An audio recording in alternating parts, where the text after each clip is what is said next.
ஒரு வருஷம் வரைக்கும் நம்முடைய குழந்தைகளுக்கு எல்லாம் ஜாதகம் எழுத மாட்டாங்க. நீங்க நல்லா பார்த்தா தெரியும், ஒரு வருஷம் வரைக்கும் குழந்தைகளுக்கு எல்லாம் ஜாதகம் எழுத மாட்டாங்க. ஏன் அப்படின்னா, பிறந்த குழந்தை ஒரு வயசு ஆகிற வரைக்கும் இந்த கர்மவினையினுடைய நினைப்பு அவ்வளவு தூரம் அதுக்கு வேலை செய்யாது. கர்மவினை அனுபவிக்கிறதுக்குண்டான உடலும் மனதும் பக்குவப்படாது.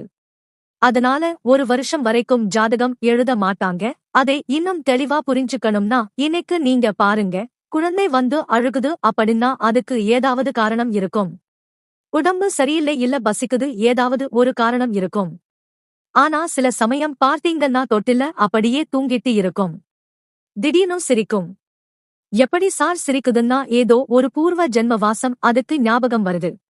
அப்ப அந்த ஒரு வயசுக்கு அப்புறம்தான் மனசு பக்குவப்பட்டு மனதுனால வேலையை செய்ய தொடங்குது. என்னைக்கு மனசுனால வேலையை செய்ய தொடங்குதோ அப்பவே கர்மம் என்கிற மிகப்பெரிய விஷயம் அதுக்குள்ள ஆக்டிவேட் ஆகி உள்ளே கொண்டு போக ஆரம்பிச்சிரும்.